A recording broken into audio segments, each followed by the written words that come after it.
माझं नाव सुमेधा देशमुख. वय 49 वर्ष. मी पुण्याच्या कोथरूड भागात राहते. बाहेरच्या लोकांसाठी मी एक साधी, शांत आणि घटस्फोटित बाई आहे, जी आपल्या वृद्ध आईसोबत राहते. पण सत्य परिस्थिती खूप वेगळी आहे. गेल्या 20 वर्षापासून मी माझं स्वतःचं बुटीक चालवते. लेडीज टेलरिंग आणि रेडीमेड गारमेंट्सचं माझं दुकान कोथरूडच्या मुख्य बाजारपेठेत आहे. आणि विशेष म्हणजे ते माझ्या स्वतःच्या नावावर आहे. आज त्याची किंमत साधारण 45-50 लाखांच्या घरात आहे. महिन्याची 60,000ची कमाई, 18 लाखांची फिक्स डिपॉझिट आणि डोक्यात एक अशी योजना जी माझ्या भावाचे सगळे मनसुबे धुळीला मिळवण्यासाठी तयार होती. माझ्या भावाच्या अन्यायाविरुद्ध मी कसा लढा दिला आणि माझ्या आईला तिच्याच लोभी मुलांपासून कसं वाचवलं, हे जर मित्रांनो तुम्हाला ऐकायचं असेल तर ही स्टोरी पुढे वाचत राहा आणि चॅनलला लाईक आणि सबस्क्राईब करायला विसरू नका. त्या दिवशीची गोष्ट आहे. सकाळचे 8 वाजले होते. मी माझ्या बुटीकवर असलेला नवीन साड्यांचा साठा तपासत होती. माझी आई 72 वर्षांची सुमित्रामाई घरी चहा करत होती. तेवढ्यात माझ्या मोबाईलवर माझा भाऊ विलासचा फोन आला. त्याच्या आवाजात एक विचित्र आत्मविश्वास होता, जणू त्याने एखादं मोठं युद्ध जिंकलेलं असावं. तो म्हणाला, सुमेधा, तुला सांगायचं होतं, आई काल रात्री गेली. अंत्यसंस्कार ठेवलेत. आणि हो, जाताना तिने तिची सगळी संपत्ती, दागिने, पैसे सगळं काही माझ्या नावावर केलं. तुझ्या नावावर काही नाही. तुला तर माहीतच आहे ना, वंशाचा दिवा मुलगा असतो, त्यामुळे सगळं मुलालाच मिळतं. एक क्षणभर मी सुन्न झाले. मग मला समजलं, हा माणूस पैशासाठी इतका खाली घसरलाय की जिवंत आईच्या मृत्यूची खोटी बातमी सुद्धा पसरवू शकतो, फक्त आणि फक्त संपत्ती बळकावण्यासाठी. मी लगेच आईला फोन लावला. तिने फोन उचलला आणि हसत हसत म्हणाली, अगं सुमे, मी एकदम ठणठणीत आहे गं. आत्ता तुळशीला पाणी घातलं आणि पेपर वाचतीये. विलासचा फोन आला होता का? त्याने काही सांगितलं का तुला? तेव्हा मला सगळा प्रकार लक्षात आला. माझा भाऊ आता सर्व सीमा ओलांडून गेला होता. त्याने ठरवलंच होतं की आईच्या मृत्यूची खोटी बातमी पसरवून बनावट मृत्यूचा दाखला, डेथ सर्टिफिकेट बनवून आणि खोटं मृत्यूपत्र तयार करून सगळी संपत्ती हडप करायची. पण त्याला हे माहीत नव्हतं की त्याची ही बहीण गेल्या 3 वर्षांपासून त्याच्यावर कळडी नजर ठेवून आहे. मी अतिशय शांतपणे विलासला फोनवर म्हटलं, ठीक आहे दादा, मला समजलं. मी अंत्यसंस्काराला येईल, आणि फोन कट केला. त्यानंतर मी क्षणाचाही विलंब न करता माझा वकील मैत्रीण ॲडव्होकेट अंजली सानेला फोन लावला. अंजली माझी कॉलेजमधली जीवाभावाची मैत्रीण आणि गेल्या 5 वर्षांपासून प्रॉपर्टी आणि फसवणुकीच्या केसेसमध्ये तिचं मोठं नाव आहे. मी तिला सगळी हकीकत सांगितली. अंजली गंभीर आवाजात म्हणाली, सुमेधा, हा तर फौजदारी गुन्हा आहे, क्रिमिनल ऑफेन्स आहे. खोटा मृत्यूचा दाखला बनवणं, बनावट मृत्यूपत्र तयार करणं हे भारतीय दंड संहितेनुसार फसवणूक आणि जाल बनावटीच्या गंभीर कलमांखाली येतं. यासाठी याला सक्त मजुरीची शिक्षा होऊ शकते. तुझ्याकडे पुरावे आहेत का? मी गालात हसले आणि म्हणाले, अंजली, माझ्याकडे फक्त पुरावे नाहीत, तर त्याच्या विनाशाची संपूर्ण स्क्रिप्ट तयार आहे. तुम्हाला प्रश्न पडला असेल की मी इतकी तयार कशी होते, तर ऐका. माझी कहाणी सुरू होते आजपासून 20 वर्षांपूर्वी, जेव्हा मी 29 वर्षांची होते आणि एका अत्यंत नरक यातना देणाऱ्या लग्नात अडकली होती. माझं लग्न समीर इमानदारांशी झालं होतं. त्याचा इम्पोर्ट एक्सपोर्टचा व्यवसाय होता. सुरुवातीला सगळं छान वाटलं, पण हळूहळू त्याचे खरे रंग दिसू लागले. दारू पिणं, घरी येऊन मारहाण करणं आणि माझ्या कष्टाची कमाईसुद्धा ओरबाडून घेऊन व्यवसायात उधळणं ही नित्याचंच झालं होतं. त्यावेळी मी एकाच भाड्याच्या जागेत छोटे शिलाईचं दुकान चालवायची. महिन्याकाठी 10 ते 15,000 मिळायचे, पण समीरला तेही बघवत नव्हतं. तो म्हणायचा, बायकांनी घरातच राहावं, हे दुकान बंद कर. जेव्हा मी नकार दिला तेव्हा त्याने माझ्यावर हात उचलायला सुरुवात केली. 6 वर्ष मी त्या नरकात काढले. तेव्हा माझे आई बाबा हयात होते. बाबा पोस्ट मास्तर म्हणून रिटायर झालेले. त्यांनी मला खूप समजावलं की बेटी, तू घटस्फोट घे. पण त्या काळात काळे मोड घेणं म्हणजे केवढी मोठी गोष्ट होती हे तुम्हाला माहितीच आहे. समाजाचा आणि नात्यागोत्यांचा दबाव असायचा. पण 8 वर्षांपूर्वी एका दिवशी समीरने मला इतकं बेदम मारलं की माझा डावा हात मोडला. त्या दिवशी मी ठरवलं, आता बस. मी पोलीस स्टेशन गाठलं, तक्रार नोंदवली, मेडिकल सर्टिफिकेट घेतलं आणि घटस्फोटाचा खटला दाखल केला. 1.5 वर्ष कोर्टाच्या पायऱ्या झिजवल्या, पण मी हार मानली नाही. अखेर 7 वर्षापूर्वी मला घटस्फोट मिळाला. तेव्हा माझं वय 42 होतं. मला मूलबाळं नव्हती. मी एकटी होते, पण माझ्या पाठीशी माझी आई सुमित्रा खंबीरपणे उभी होती. माझे बाबा त्या घटनेच्या 2 वर्ष आधीच हृदयविकाराच्या झटक्याने वारले होते. सकाळी ऑफिसला जाण्याच्या तयारीत असताना त्यांना अटॅक आला आणि ते आम्हाला सोडून गेले. त्यांच्या मृत्यूनंतर आई पूर्णपणे तुटली होती, पण तिने मला सावरलं. ती म्हणाली, सुमी, आता आपण दोघींना एकमेकींचा आधार बनायचं.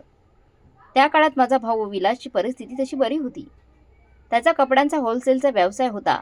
त्याची बायको निशा एका सरकारी शाळेत शिक्षिका होती. त्यांना एक मुलगा होता, अर्णव, जो तेव्हा 10 वर्षांचा होता. विलास दादा तेव्हाही थोडा स्वार्थी होताच, पण तितका नाही जितका तो नंतर झाला. बाबांच्या मृत्यूनंतर त्यांच्या संपत्तीची वाटणी झाली. कोथरूडमध्ये त्यांचा 3 बेडरूमचा फ्लॅट होता, ज्याची किंमत तेव्हा 50 लाखांच्या आसपास होती. त्यासोबत पोस्टाची पेन्शन, प्रॉव्हिडंट फंड आणि काही फिक्स डिपॉझिट असं मिळून 65 ते 70 लाखांची पुंजी होती. आईने मला स्पष्ट सांगितलं की मी माझ्या घरातच राहणार आणि माझं आयुष्य माझ्या अटींवर जगणार. विलासला हे मुळीच पटलं नाही. त्याची इच्छा होती की आईने एकतर त्याच्याकडे राहायला किंवा तो फ्लॅट विकून पैसे वाटावेत, पण आईने त्याला निक्षून सांगितलं, हे घर मी आणि तुझ्या बाबांनी रक्ताचं पाणी करून बांधलंय. इथे माझ्या आठवणी आहेत. मी हे घर सोडणार नाही. मी इथेच राहणार. घटस्फोटानंतर मी आईला निक्षून सांगितलं आणि तिच्यासोबत राहायला आले. समीरकडून कोर्टाच्या आदेशाने मला पोटगी म्हणून 12 लाख रुपये मिळाले होते. त्या पैशांचा विनियोग कसा करायचा हे मी पक्क ठरवलं होतं. कोथरूडच्या मुख्य मार्केटमध्ये एक छोटीशी जागा विक्रीला होती. तेव्हा तिची किंमत 15 लाख रुपये होती. माझ्याकडचे 12 लाख आणि वर 5 लाखांचं कर्ज काढून मी ती जागा विकत घेतली. हळूहळू कष्ट करून एक पैसा साठवून मी त्यांचं एका सुसज्ज बुटीकमध्ये रूपांतरित केलं. आज त्या दुकानाची किंमत 45 ते 50 लाखांच्या घरात आहे. माझं कर्ज 4 वर्षांपूर्वीच फिटलंय. आज मला दरमहा 60,000ची ठराविक मिळकत आहे. मी माझी स्वतःची फिक्स डिपॉझिट बनवली, LIC पॉलिसी काढली आणि माझ्या नावावर एक सेव्हिंग अकाउंटही उघडलं, ज्यातून आईला विचारल्याशिवाय किंवा तिच्या संमतीशिवाय कुणी 1 रुपयाही काढू शकत नव्हतं. पण माझा सख्ख्या भावाला, विलासला हे सगळं बघवत नव्हतं. त्याची बुरसटलेली विचारसरणी अशी होती की घटस्फोटित बहिणीने गुपगुपान आईच्या घरात पडून राहावं. तिचं स्वतःचं अस्तित्व कशाला हवंय? माझं स्वतःचं दुकान, माझी कमाई हे सगळं त्याच्या डोळ्यात खुपत होतं. आणि जसजसं त्याचा स्वतःचा धंदा बुडू लागला तसतशी त्याची वक्रदृष्टी आईच्या संपत्तीवर ओढू लागली. 5 वर्षांपूर्वी विलासचा साड्यांचा व्यवसाय फार कोलमडला. त्याने व्यापारात काही चुकीचे निर्णय घेतले, काहींना उधारीवर माल दिला जो कधीच परत आला नाही आणि उरलेले पैसे त्याने जुगारात उधळले. हो, मला नंतर कळलं की विलासला मटका आणि जुगारचा नाद लागला होता. त्याच्यावर 15 ते 20 लाखांचं कर्ज झालं होतं. तेव्हा त्याने पहिल्यांदा आईकडे पैशांची मागणी केली, 5 लाख रुपये. आईने विचारलं, कशाला हवे तुला एवढे पैसे? तर म्हणाला, धंद्यात गुंतवायचे आहेत. आईने भोळ्या भावड्या मनाने तिची एक FD मोडली आणि त्याला पैसे दिले. पण ते पैसे धंद्यात नाही तर जुगाराचे कर्ज फेडण्यात गेले. 6 महिन्यानंतर तो पुन्हा आला. यावेळी त्यांनी 5 लाखाऐवजी 10 लाख रुपये मागितले. आईने स्पष्ट नकार दिला. ती म्हणाली, अरे विलास, आता माझ्याकडे एवढे पैसे नाहीत आणि आधीच्या 5 लाखांचं काय केलंस तू? त्याचा हिशोब दे आधी. त्या दिवशी पहिल्यांदा विलास आईवर ओरडला. तो तावातावाने म्हणाला, मी तुझा मुलगा आहे, वंशाचा दिवा आहे मी. मला पैसे देणं तुझं कर्तव्य आहे आणि हे घरसुद्धा शेवटी मलाच मिळणार आहे ना. आई गप्प झाली. मी तेव्हा दुकानदार होतो. संध्याकाळी घरी आले तेव्हा आईचे डोळे रडून सुजलेले होते. तिने मला सगळं सांगितलं. त्याच दिवशी मी ठरवलं की आता सावध राहावं लागेल. विलासची नजर आता पूर्णपणे घरदारावर होती. पुढच्या काही महिन्यात वहिनींचा म्हणजे निशाचा स्वभावही बदलला. आधी ती आईचा खूप मानपान करायची, पण आता आई जेव्हा त्यांच्या घरी जायची तेव्हा निशा वहिनी दुसरेपणाने वागायची. कधी चहासुद्धा नीट देत नसे. बाकी सगळ्यांसाठी श्रीखंड पुरी आणि आईसाठी साधं वरण भात. एकदा तर हद्दच झाली. राखी पौर्णिमेचा दिवस होता. मी आणि आई अर्णवला भेटायला त्यांच्या घरी गेलो होतो. निशा वहिनीने आम्हाला दारातच अडवलं. ती म्हणाली, अहो सासूबाई, अर्णव घरी नाहीये. तो मित्रांसोबत बाहेर गेलाय. ते सरसकट खोटं होतं. मी खिडकीतून अर्णवला आतमध्ये TV बघताना पाहिलं होतं. आई काहीच बोलली नाही. ती फक्त हसली आणि तिथून निघाली. घरी आल्यावर ती सरळ तिच्या खोलीत गेली. मी दाराच्या फटोतून पाहिलं. ती हुंदके देऊन रडत होती. त्या दिवशी माझा संताप अनावर झाला होता, पण मी स्वतःला सावरलं रागाच्या भरात घेतलेला निर्णय कधीच योग्य नसतो हे मला माहीत होतं. त्यानंतरचे 6 महिने तर आणखीनच भयंकर होते. विलास दर आठवड्याला यायचा आणि पैशांसाठी तगादा लावायचा. कधी अर्णवच्या शाळेची फी, कधी आजारपण, तर कधी घराचा खर्च. कारणं वेगळी होती पण हेतू एकच, पैसे. आईला समजत होते की हा खोटं बोलतोय, पण पोटच्या गोळ्याला ती नाही म्हणू शकत नव्हती. हळूहळू तिने तिच्या 3 एफ.डी मोडल्या. एकूण 15 लाख रुपये तिने विलासला दिले. मी आईला निक्षून सांगितलं होतं, आई आता बस झालं. दादा तुझा गैरफायदा घेतोय. पण आई म्हणाली, अगं सुमे, शेवटी तो माझा मुलगा आहे गं. मी त्याला कसं तोडू? त्या मला एक युक्ती सुचली. मी आईला समजवलं की आपल्याला घराचे कागदपत्र सुरक्षित ठेवावे लागतील. मी माझी वकील मैत्रिणी अंजलीचा सल्ला घेतला. तिने सांगितलं की आईने जर घराचा काही हिस्सा कायदेशीररित्या तुझ्या नावावर केला तर विलासच्या मनसुब्यांना लगाम घालता येईल. सुरुवातीला आईसुद्धा तयार नव्हती. तिला वाटलं दोन्ही मुलांमध्ये भेदभाव होईल, भांडणं होतील. पण मी तिला समजावलं, आई मला तुझी संपत्ती नकोय गं.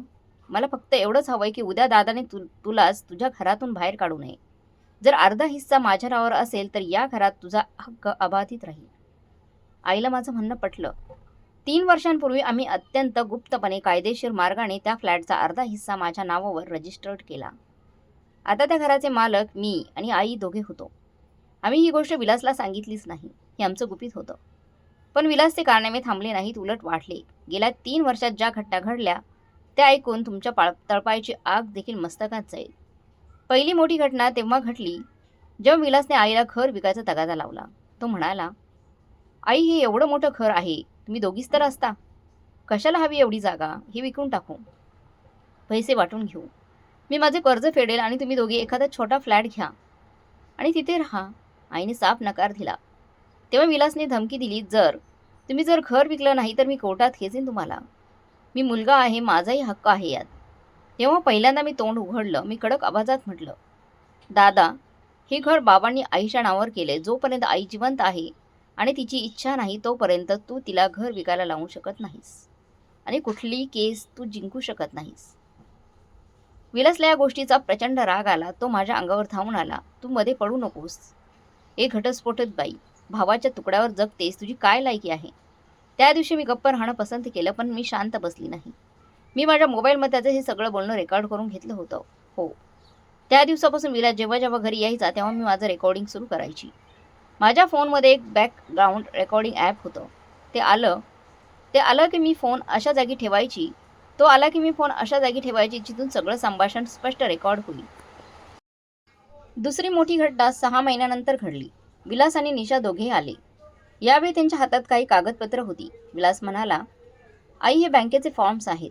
तुझ्या खात्यातून मला थोडे पैसे काढायचे आहेत. इथे सही कर, फक्त इथे सही कर. आईने ते कागद हातात घेतले, पण तिला काहीच कळेना. ती गोंधळून म्हणाली, अरे विलास, हे कसले कागद आहेत? मला काही समजत नाहीये. निशा वहिनी लगेच पुढे सरसावल्या आणि म्हणाल्या, अहो सासूबाई, तुम्ही फक्त सही करा ना, बाकी सगळं आम्ही बघून घेऊ. तुम्ही कशाला डोक्याला ताप करून घेता? मी त्यावेळी स्वयंपाकघरात होते. हे ऐकताच मी बाहेर आली आणि त्यांच्या हातातले कागद बघितले. ते बँकेत नॉमिनी बदलण्याचे फॉर्म्स होते. विलासला आईच्या सगळ्या खात्याचा एकमेव वारसदार नॉमिनी व्हायचं होतं. मी आईला निक्षून सांगितलं, आई खबरदार यावर सही केलीस तर. हे नॉमिनी बदलायचे कागद आहेत. विलास माझ्यावर भडकला, तू परत मध्येच पडलीस? तुला काय करायचंय? मी आईचा मुलगा आहे, नॉमिनी मीच होणार ना. मी शांतपणे उत्तर दिलं, दादा, नॉमिनी बदलायची इतकी काही घाई नाहीये. आई आता ठणठणीत आहे आणि जर कधी गरज पडलीस तर आई स्वतः ठरवेल की कोणाला नॉमिनी करायचं आहे ते. निशा वहिनी फणकारून म्हणाल्या, हे बघ सुमेधा, तू इथे राहतेस कारण सासूबाईंची तशी इच्छा आहे, पण खरा वारसदार तर विलासचीच आहेत ना.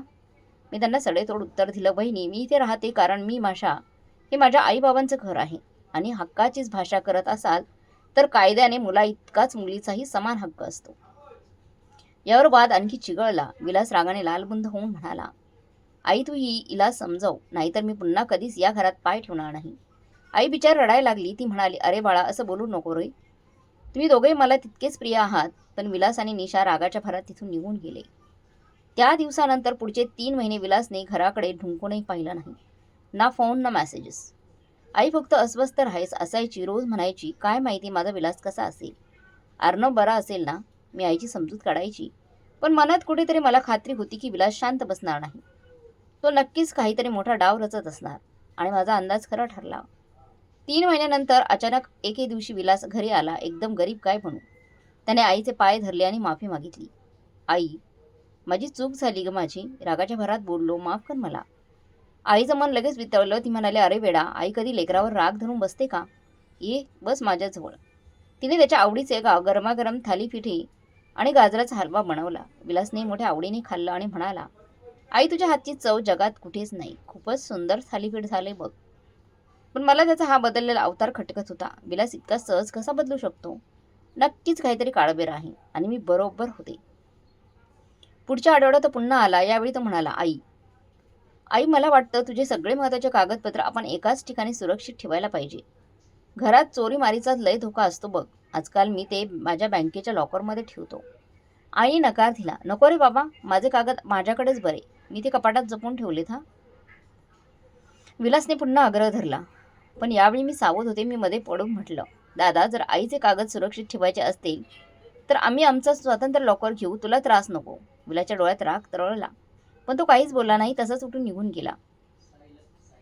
त्या रात्री मी सावित्री म्हणून आईचे सगळे महत्त्वाचे कागदपत्र, घराची कागदपत्र, बँक पासबुक्स, एफडीच्या पावत्या, पेन्शनचे कागद सगळं बाहेर काढलं. त्या सगळ्यांची झेरॉक्स प्रती, फोटोकॉपी काढल्या आणि मूळ कागदपत्र माझ्या स्वतःच्या बँक लॉकरमध्ये सुरक्षित हलवली. घरात फक्त झेरॉक्स प्रती ठेवल्या आणि मी जे केलं ते किती योग्य होतं हे मला 2 आठवड्यातच कळलं. एके दिवशी मी दुकानावर होते आणि आई घरी एकटीच होती. विलास आणि निशा घरी आले. त्यांनी आईला सांगितलं की आम्हाला काही कामासाठी तुझ्या बेडरूममध्ये जायचंय. आईला संशय येण्याचं कारणच नव्हतं. विलास आईच्या खोलीत गेला आणि कपाटात शोधू लागला. हे मला कसं कळलं, कारण महिन्यापूर्वीच मी आईच्या खोलीत एक छुपा कॅमेरा बसवला होता.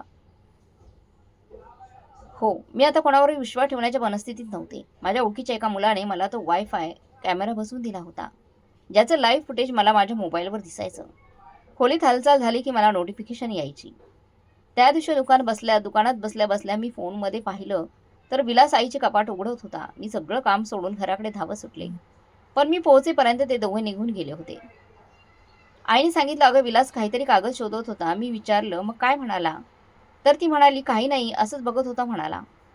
मी कॅमेऱ्याचं रेकॉर्डिंग चेक केलं. विलासने घराच्या कागदपत्रांच्या आणि बँकेच्या डिटेल्स, झेरॉक्सचे फोटो मोबाईलमध्ये काढले होते.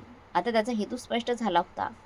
तो माहिती गोळा करत होता, पण त्याला हे माहीत नव्हतं की त्याने ज्याचे फोटो काढले त्या फक्त झेरॉक्स होत्या आणि त्याही जुन्या. कारण अर्ध घर माझ्या नावावर झाल्याची माहिती त्या जुन्या कागदांवर नव्हतीच. पुढच्या काही महिन्यात विलासचा त्रास आणखी वाढला. आता त्याने सरळ आईला मानसिक त्रास द्यायला सुरुवात केली होती.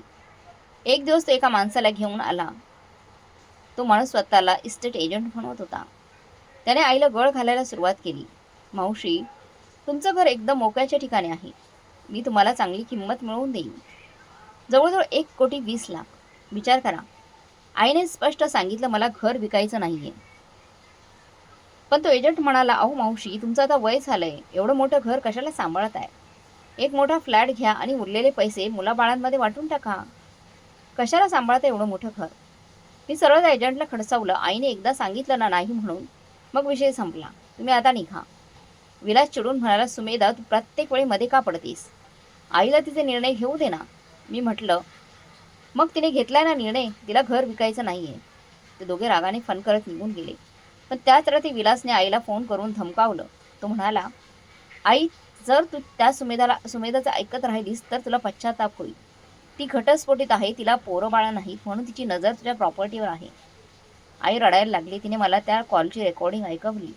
माझं काळीज तेळती तुटलं. त्या दिवशी मला माझ्या सख्ख्या भावाची इतकी घृणा वाटली की बस. पण मी स्वतःला शांत ठेवलं. आईला म्हटलं, आई तू घाबरू नकोस. दादा फक्त तुला भीती दाखवतोय, आपण काहीही होऊ देणार नाही. वरवर मी आईला धीर देत होते, पण मनातल्या मनात मला कळून चुकलं होतं की विलास आता काहीतरी मोठं कांड करण्याच्या तयारीत आहे आणि मलाही आता पूर्ण तयारीनिशी सज्ज राहायला हवं होतं. मी अंजलीला सगळी हकीकत सांगितली. ती म्हणाली, सुमेधा, आता आपल्याला कायदेशीर लढाईसाठी तयार राहायला हवं. तू सगळेच पुरावे जमा कर, ऑडिओ रेकॉर्डिंग, CCTV फुटेज, बँकेचे व्यवहार, सगळं काही. मी तसंच केलं. मी एक वेगळी फाईलच बनवली. त्यात गेल्या 2 वर्षात घडलेल्या प्रत्येक घटनेचा तपशील होता, तारखेनुसार, सोबत रेकॉर्डिंग्स आणि CCTV फुटेजचा बॅकअप. मी आईच्या बँकेचे स्टेटमेंट काढले. त्यात स्पष्ट दिसत होते की गेल्या 5 वर्षात विलासने आईकडून टप्प्याटप्प्याने एकूण 20 ते 25 लाख रुपये घेतले होते आणि त्यातला एकही पैसा परत केलेला नव्हता. एवढंच नाही तर मी एका मानसोपचार तज्ज्ञाकडून आईची तपासणी करून घेतली.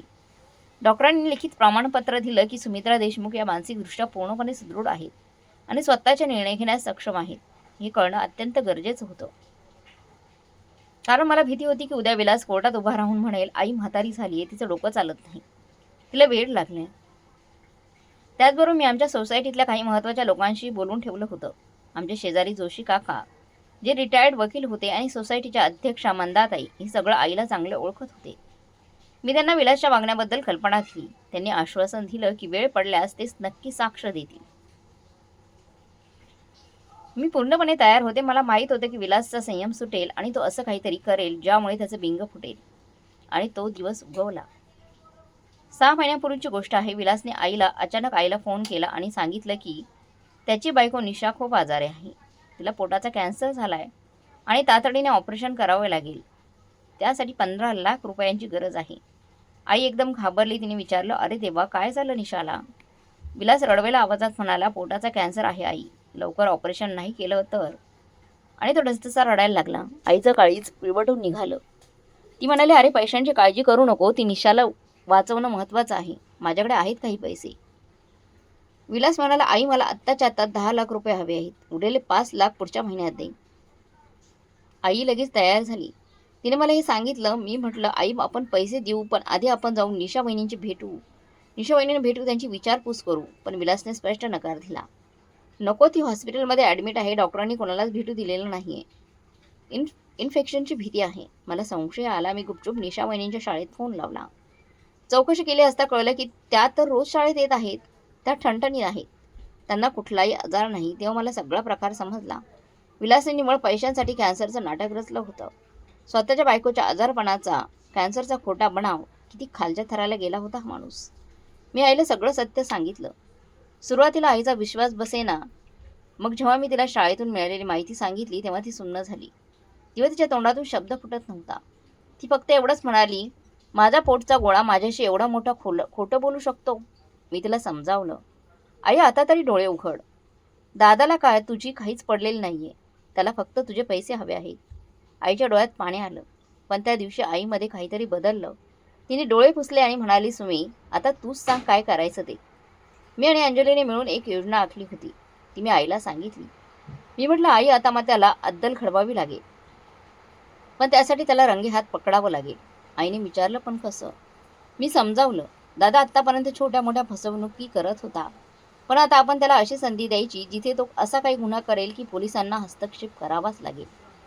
योजना अशी होती, आम्ही विलासला असं भासवायचं की आई आता थकली आहे, ती कमकुवत झाली आहे आणि आता ती त्याला संपत्ती द्यायला तयार आहे. आणि जेव्हा तो त्याच्या हव्यापोटी मोठी चूक करेल तेव्हा आपण त्याला पकडायचं. ठरल्याप्रमाणे आईने विलासला फोन केला. ती म्हणाली, विलास, मी आता म्हातारी झाली रे. मला वाटतं आता माझ्या संपत्तीचा काहीतरी निकाल लावला पाहिजे. तू येऊन भेट मला. विलासच्या आनंदाला पारावर उरला नाही. तो म्हणाला, हो आई, तू अगदी बरोबर याच विचार केलास, मी येतोच.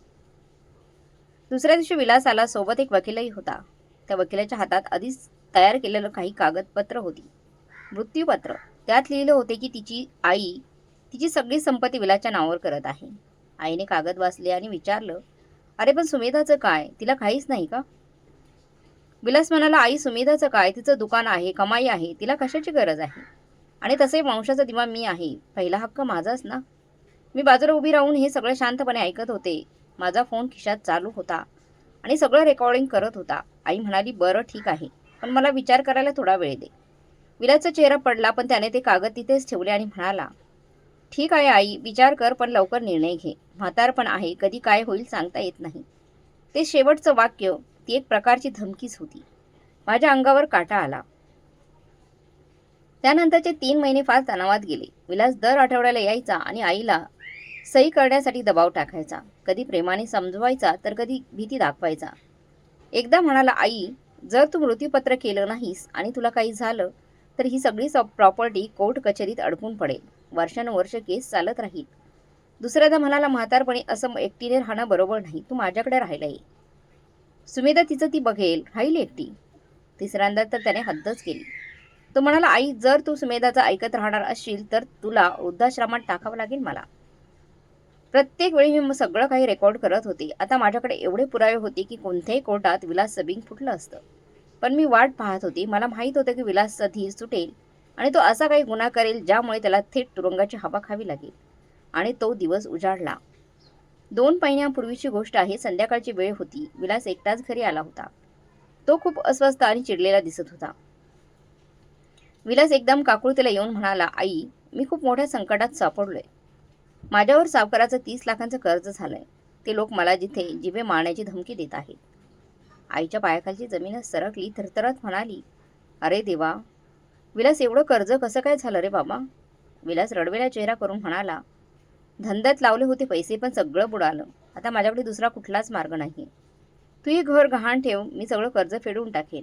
आईने निक्षून सांगितलं, अरे वेड्या, घर कसं गहाण ठेवू? आपण राहायचं कुठे मग? विलास गयावया करत म्हणाला, आई फक्त 2-3 महिन्यांची गोष्ट आहे. मी सगळं ठीक करेन आणि घर सोडून आणेन. तू काळजी करू नको. पण आईने ठाम नकार दिला. नाही बाळा, काही झालं तर मी हे घर गहाण ठेवू शकत नाही. हे तुझ्या बाबांची शेवटची निशाणी आहे. हे ऐकताच विलासचा संयम सुटला. तो तावातावाने ओरडला, मग मी काय मरू का? सावकार माझे तुकडे करील. तुला तुझ्या मुलाच्या जीवापेक्षा ह्या विटा मातीचं घर जास्त महत्त्वाचं वाटतं का? आई ढसढसा रडू लागली. मी मध्ये पडले. दादा शांत हो, आपण काहीतरी मार्ग काढू. पण विलास माझ्यावरच खिकसला. तू गप्प बसे. तुझ्यामुळेच आई मला काही देत नाहीये. तूच तिचे कान भरतेस. रागाच्या भरात त्याने माझ्यावर हात उगारला. मी भेदरले. पण तेवढ्यात शेजारचे जोशी काका ओरडाओरडा करत तिथं धावत आले. त्यांनी विलासला अडवलं. अरे विलास, हे काय चाललंय? बहिणीवर हात उचलतोस? तुला लाज वाटली पाहिजे. तुला. जोशी काकांना बघून विलास थोडा नरमला. पण जाताना म्हणाला, काका तुम्ही आमच्या घराच्या भानगडीत पडू नका. असं म्हणून तो रागाने घरातून निघून गेला. त्या रात्री मी अंजलीला, माझ्या वकील मैत्रिणीला घरी बोलवलं. सगळी हकीकत सांगितली. अंजली म्हणाली, सुमेधा आता पाणी डोक्यावरून चाललंय.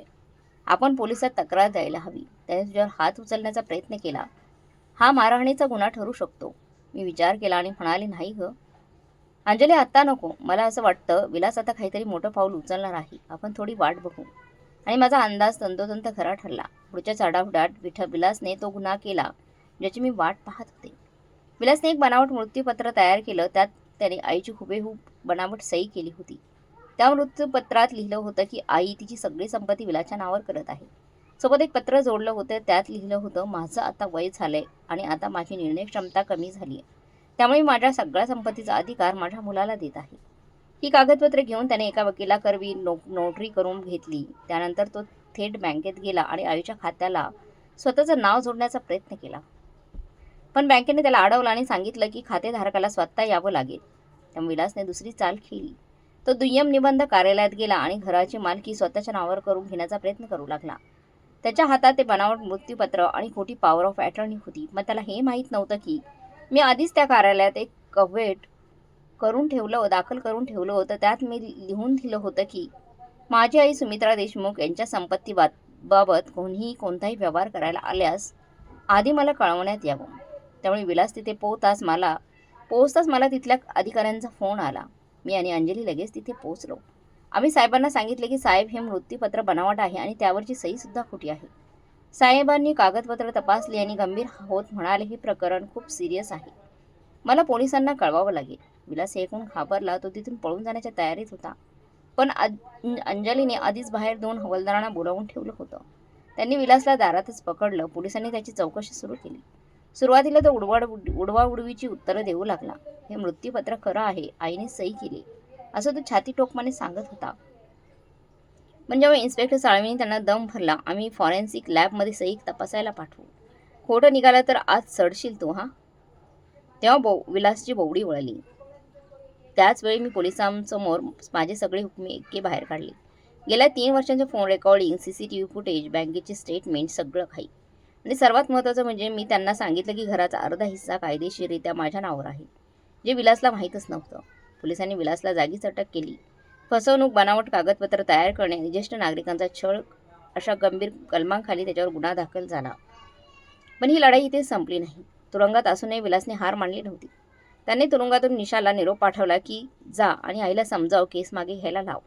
निशाबाई रडत रडत घरी आल्या. त्या आईच्या पाया पडल्या. सासूबाई, अहो विलासजी ना तुमच्या मुलाला माफ करा हो, चुकले ते, पण शेवटी तुमचा मुलगा आहे ना तो, त्याला जेलमध्ये नका सोडू देऊ. आईचं मातृहृदय पुन्हा एकदा पाचू लागलं. तिच्या डोळ्यात पाणी आलं. मला लगेच धुक्याची घंटा ऐकू आली. मी आईला म्हटलं, आई जर तू यावेळी त्यांना माफ केलंस ना तर तो पुन्हा तेच करेल आणि तो तुझं आणि माझं जगणं मुश्किल करून टाकेल. निशाबाईंनी माझ्यावर खेकसल्या. सुमेधाताई, तुला सख्या भावाची दया येत नाही का गं? त्याला तुरुंगात बघून आनंद मिळतोय का? मी शांतपणे आणि ठाम आवाजात उत्तर दिलं, वहिनी मला माझ्या भावाचा तिरस्कार नाही आहे, पण मला माझ्या आईवर जास्त प्रेम आहे आणि जो कोणी माझ्या आईला त्रास देईल मग तो भाऊ का असेना मी त्याला सोडणार नाही. शेवटी आईने कठोर निर्णय घेतला. तिने निशाला सांगितलं, बाळा माझं विलासवर खूप प्रेम आहे, पण त्याने जे केलंय ना ते गुन्हेगारी आहे. त्याला त्याच्या कर्माची फळं भोगावीच लागतील, तेव्हाच तो सुधारेल. मी केस मागे घेणार नाही. निशाबाईंनी संतापाने निघून गेल्या आणि काय सांगावं 4च दिवसात त्यांनी विलासला घटस्फोटाची नोटीस पाठवली. त्यांना वाटलं की गुन्हेगार नवऱ्यासोबत राहण्यापेक्षा वेगळं झालेलं बरं, निदान आपली नोकरी आणि इज्जत तरी वाचेल. इकडे विलास तुरुंगात पूर्णपणे कोलमडला. धंदा आधीच बुडाला होता, आता बायकोनेही साथ सोडली. त्याचा मुलगा अर्णवसुद्धा त्याला भेटायला येत नव्हता. कोर्टात केस चालली. विलासच्या वकिलांनी त्याला वाचवायचा खूप प्रयत्न केला, पण माझ्याकडे पुरावे इतके भक्कम होते की पळवाटच उरली नव्हती. कोर्टाने विलासला फसवणूक आणि बनावटीच्या गुन्ह्यात 5 वर्षांची सक्त मजुरीची शिक्षा सुनावली.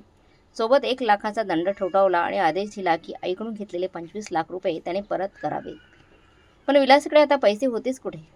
विलासची उरली सुरली इस्टेट कोर्टाने जप्त केली, कारण आईचे 25 लाख रुपये परत करण्यासाठी त्याच्याकडे रोख रक्कम नव्हतीच. आज विलास तुरुंगात आहे आणि त्याला 5 वर्षांची शिक्षा भोगायची आहे. इकडे निशा वहिनीचा घटस्फोट झाला आहे. अर्णव आता त्याच्या आईसोबत राहतो आणि त्याने त्याच्या गुन्हेगार बापाशी म्हणजे विलासशी सगळे संबंध तोडले आहे.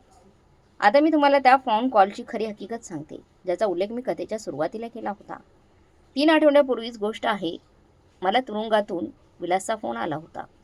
तो म्हणाले, सुमेधा तुला सांगायचं होतं की आई काल रात्री गेली आणि ते संस्कार शुक्रवारी ठेवले आणि हो जाताना तिने तिची सगळी संपत्ती माझ्या नावावर केली. तुझ्या हातात काहीच लागणार नाही. सुरुवातीला मी क्षणभर गोंधळले, पण मला नंतर सगळं गणित समजलं.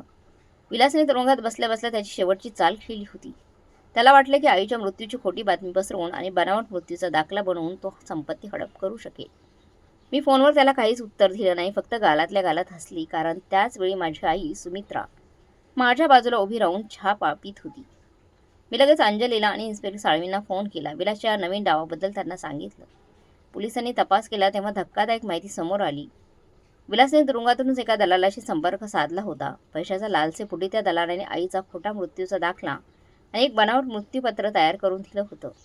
त्या मृत्यूपत्रात लिहिलं होतं की मरण्यापूर्वी मी माझी सगळी संपत्ती माझ्या मुलाला विलासला देत आहे. मी ठरवले की आता याचा शेवट करायचाच. मी विलासला उलट फोन केला नाही. त्याला असंच वाटू दिलं की मी त्याच्या त्या खोट्या बोलण्यावर विश्वास ठेवला आणि घाबरले आहे. शुक्रवारी ज्या दिवशी विलासने अंत्यसंस्काराचा बनाव रचला होता त्या दिवशी मी आमच्या घरी एक बैठक बोलवली. मी मुद्दाम विलासच्या वकिलाला आणि त्या दलालाला घरी बोलवलं. सोबत साध्या वेशातील अंजली, आमचे शेजारी जोशी काका आणि सोसायटीचे चेअरमन सुद्धा हजर होते. सगळे हॉलमध्ये जमले होते.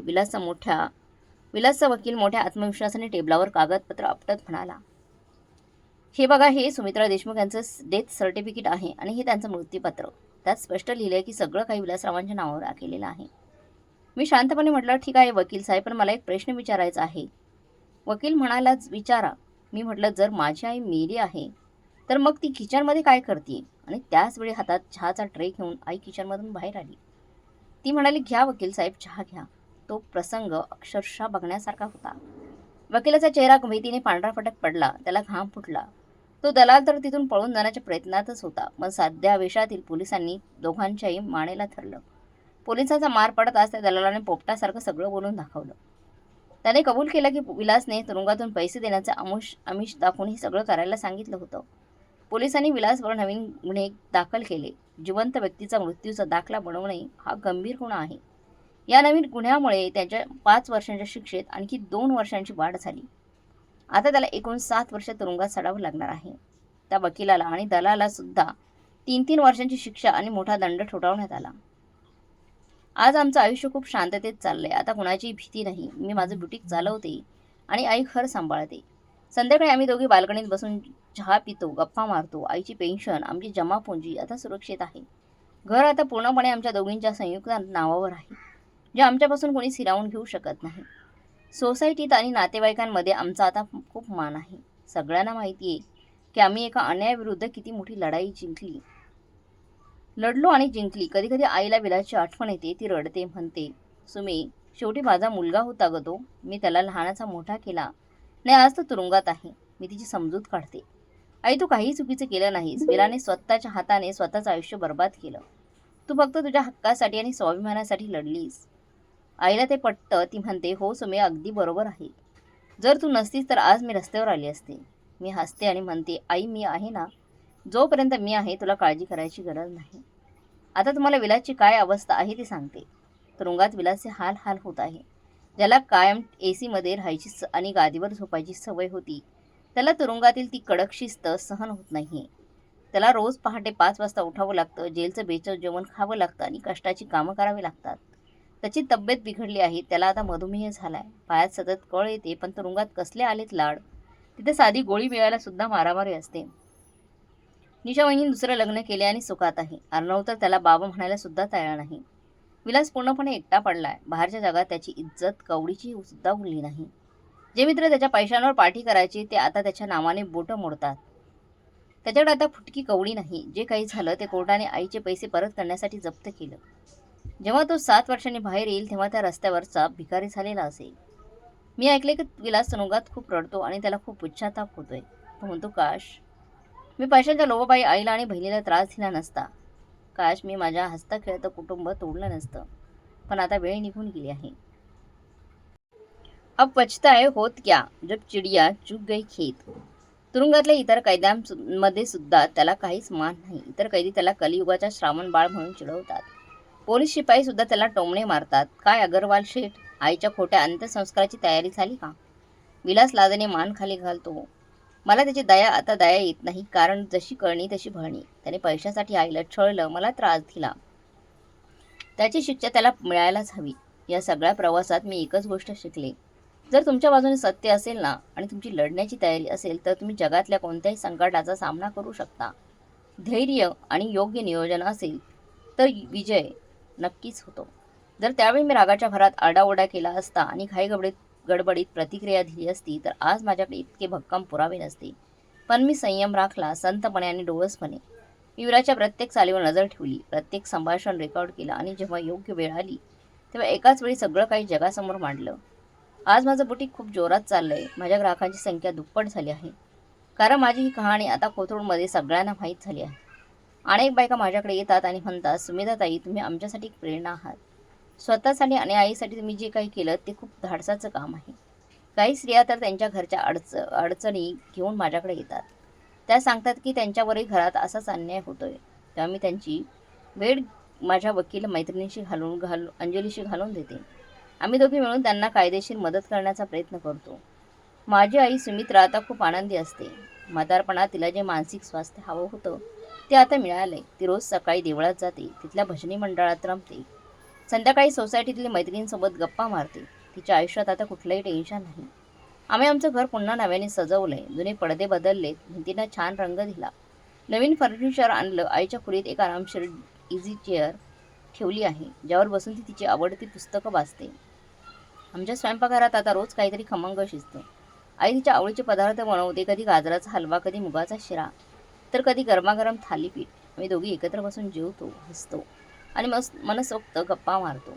रविवारी आम्ही दोघी तुळशीबागेत किंवा मार्केटमध्ये जातो. आईला नवीन साड्या खरेदी करायला खूप आवडतं.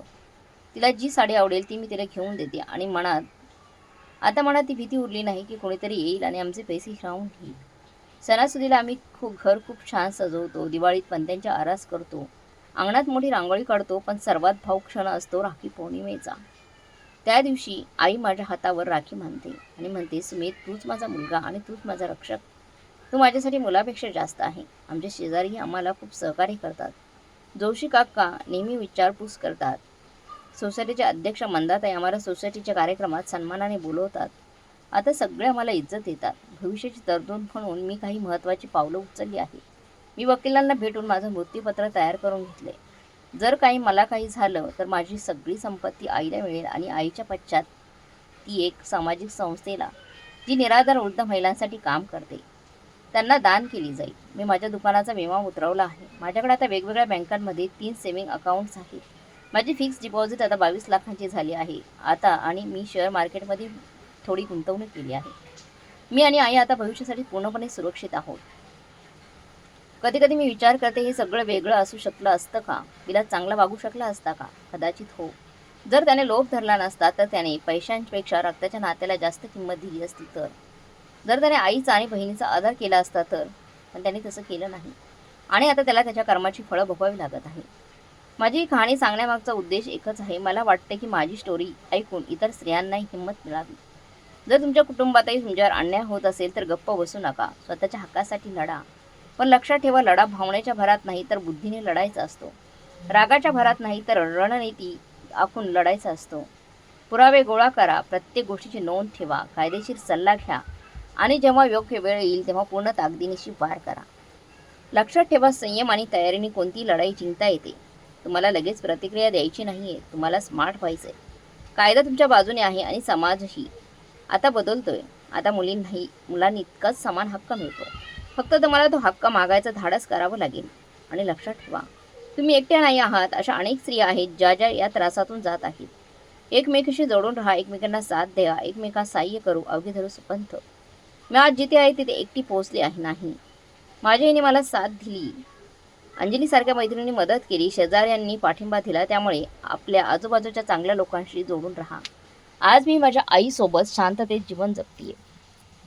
आमचं घर आमचं आहे, पैसा आमचा आहे आणि आयुष्यही आमचंच आहे. कोणाची भीती नाही, कोणाचा दबाव नाही. आणि माझा भाऊ विलास तर तुरुंगात त्याच्या पापांची शिक्षा भोगतोय. मला त्याची दया येत नाही खरंच, कारण निसर्गाचा नियमच आहे, जशी कळणी तशी भरणी. जे पेराल तेच उगवणार. आज रात्री जेव्हा मी झोपायला जाईन तेव्हा मला शांत झोप लागेल, कारण मी जे केलं ते योग्यच केलं. मी माझ्या जन्मदात्या आईचं संरक्षण केलं, माझ्या हक्कासाठी लढली आणि जिंकली. जर मित्रांनो तुम्हाला ही कथा आवडली असेल तर व्हिडिओला लाईक करा आणि चॅनलला सबस्क्राईब करा. आणि जर तुम्ही अशाच संकटात जात असाल तर लक्षात ठेवा, धैर्य, नियोजन आणि सत्याची साथ असेल तर विजय तुमचाच आहे. कधी हार मानू नका, लढत राहा. भेटूया पुढच्या कथेमध्ये मित्रांनो. तोपर्यंत धन्यवाद.